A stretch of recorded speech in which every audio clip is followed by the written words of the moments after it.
Hello students, आप सभी का डेली क्वेश्चन प्रैक्टिस में हार्दिक स्वागत है। आज हम लोग डेली क्वेश्चन प्रैक्टिस में डील करेंगे बायोलॉजी के टॉपिक रेस्पिरेशन एंड प्लांट्स के एग्जाम्पलर क्वेश्चन से।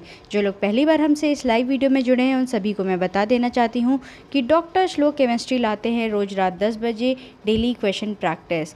तो चलिए बिना डिले किए अपने वीडियो को स्टार्ट करते हैं और देख लेते हैं हमारा पहला क्वेश्चन। तो आइए चलिए स्टूडेंट्स ले लेते हैं अपना रेस्पिरेशन एंड प्लांट्स का पहला क्वेश्चन। हमारा पहला क्वेश्चन है the ultimate electron acceptor of respiration in an aerobic organism is. Option number A है हमारा साइटोक्रोम, बी है ऑक्सीजन, सी है हाइड्रोजन और डी है ग्लूकोज। तो आप सभी लोग अपना आंसर्स कमेंट सेक्शन में दे दें, उसके बाद मैं आपको उसका सही ऑप्शन बता देती हूँ। तो उम्मीद है आप सबने अपने आंसर्स दे दिए होंगे। तो चलिए देख लेते हैं इसका सही ऑप्शन क्या है। इसका सही ऑप्शन है option number B oxygen. Oxygen ही हमारा इलेक्ट्रॉन ट्रांसपोर्ट सिस्टम में फाइनल एक्सेप्टर होता है इलेक्ट्रॉन का। तो उम्मीद है आपको ये क्वेश्चन समझ में आ गया होगा। तो चलिए स्टूडेंट्स चलते हैं अपने अगले क्वेश्चन पे। हमारा अगला क्वेश्चन है phosphorylation of glucose during glycolysis is catalysed by. Option number A phosphoglucomutase, option number B phosphoglucoisomerase, option number C hexokinase और डी फॉस्फोराइलेज। तो आप सभी लोग अपने आंसर्स कमेंट सेक्शन में दे दें स्टूडेंट्स, उसके बाद मैं आपको उसका सही आंसर बता देती हूँ। तो चलिए देख लेते हैं कि इसका सही ऑप्शन क्या है। इसका सही ऑप्शन है ऑप्शन नंबर सी हेक्सोकाइनेज। जब हमारा ग्लूकोज 6 फॉस्फेट में बदलता है तो जो एंजाइम इसको कैटेलाइज करती है वो है हेक्सोकाइनेज। तो चलते हैं हम अपने अगले क्वेश्चन में। हमारा अगला क्वेश्चन है question number 3। Pyruvic acid the key product of glycolysis can have many metabolic fates under aerobic condition at forms. Options देख लेते हैं। A lactic acid, B carbon dioxide plus water, option number C acetyl coenzyme plus carbon dioxide और option number D ethanol plus carbon dioxide. तो आप सभी लोग अपने answers दे दीजिए कमेंट सेक्शन में। देखते हैं कि एनसीईआरटी किसकी प्रिपेयर्ड है। तो चलिए देख लेते हैं इसका सही ऑप्शन क्या है। इसका सही ऑप्शन है option number C acetyl coenzyme plus carbon dioxide. हमारा ये दोनों प्रोडक्ट हमारे क्रेब साइकिल में फर्दर जाते हैं और क्रेब साइकिल में पार्टिसिपेट करते हैं।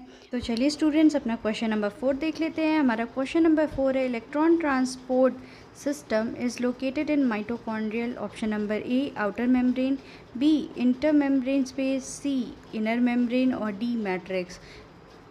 चलिए स्टूडेंट्स देख लेते हैं इसका सही ऑप्शन क्या है। इसका सही ऑप्शन है option number C inner membrane of mitochondria. तो चलते हैं हम अपने अगले क्वेश्चन पे। हमारा अगला क्वेश्चन है which of the following exhibits the highest rate of respiration. Option number A growing shoot apex, B germinating seed, C root tip और डी लीव बड। तो आप सभी लोग अपना आंसर्स कमेंट सेक्शन में दे दीजिए।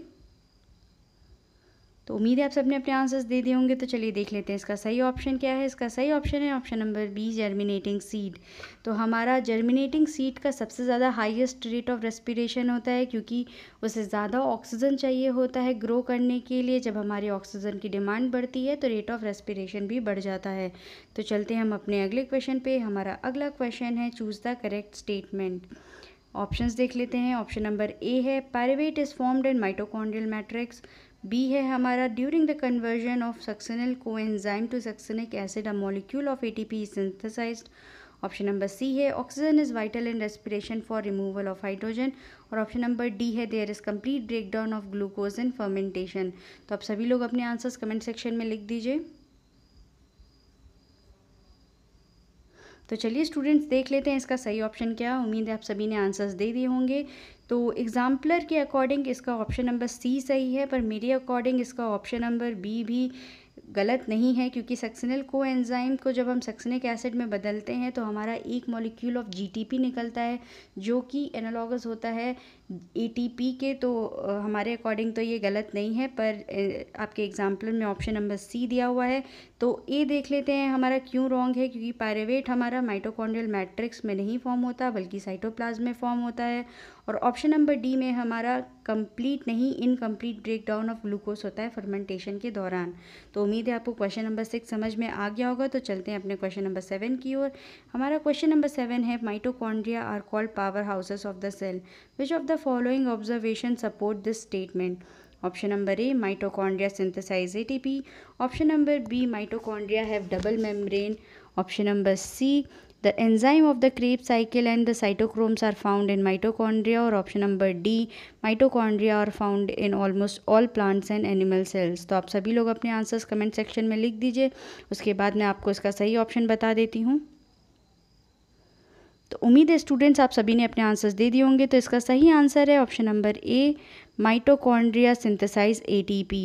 क्योंकि इसका रीज़न ये है कि एटीपी हमारा एनर्जी का इम्पोर्टेंट सोर्स है, और एटीपी को बनाता है हमारा माइटोकॉन्ड्रिया। तो इस तरीके से हमारा mitochondria power house of the cell है।